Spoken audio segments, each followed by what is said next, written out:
பராத் இரவு. நபி சல் அன்னவர்கள் கூறினார்கள், ஷஃபான் மாதத்தின் 15ஆம் நாள் வந்துவிட்டால் அந்நாளில் இரவில் நின்று வணங்குங்கள். பகலில் நோன்பு வையுங்கள். ஏனென்றால் நிச்சயமாக இறைவன் அவ்விரவில் கூறுகிறான், என்னிடம் பாவ மன்னிப்பு தேடுவோர் உண்டா? அவர்களை நான் மன்னித்து விடுகிறேன். என்னிடம் ரிஸ்க் வேண்டுவோர் உண்டா?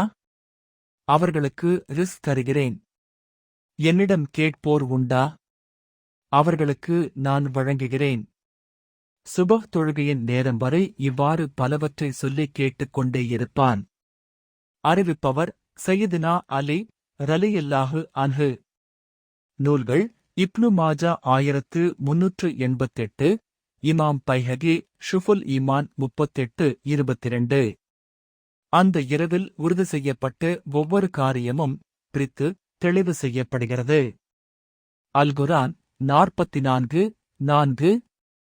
ஒரு நாள் இரவு நான் நபிகள் நாயகம் ஸல்லல்லாஹு அலைஹி வஸல்லம் அன்னவர்களை காணவில்லை. உடனே எங்கே போயிருப்பார்கள் என்று நினைத்துக் கொண்டு அவர்களைத் தேட ஆரம்பித்தேன். அன்னவர்களோ ஜன்னத்துல் பகீஃப் என்ற மதீனாவிலுள்ள முஸ்லிம்களின் மையவாடியில் தன் தலையை வானத்தின் பக்கம் உயர்த்தியவர்களாக இருந்தார்கள். நான் திகைத்துப் போய் இருப்பதைக் கண்ட நாயகம் ஸல்லல்லாஹு அலைஹி வஸல்லம் அன்னவர்கள், அல்லாஹ்வும் ரசூலும் உங்களுக்கு அநீதம் செய்துவிடுவார்கள் என்று பயப்படுகிறீர்களோ என்று கேட்டார்கள். நான் அதற்கு, தங்களுடைய மனைவிமார்களில் எவருடைய வீட்டிற்கேனும் தாங்கள் வந்திருப்பீர்கள் என்றுதான் நினைத்தேன் என்று கூறினேன்.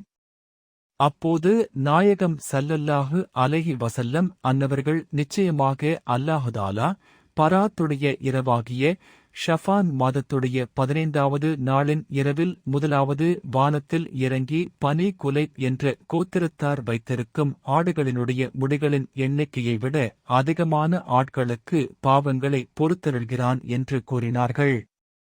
அறிவிப்பவர் அன்னை ஆயிஷா ரலியல்லாஹு அன்ஹா.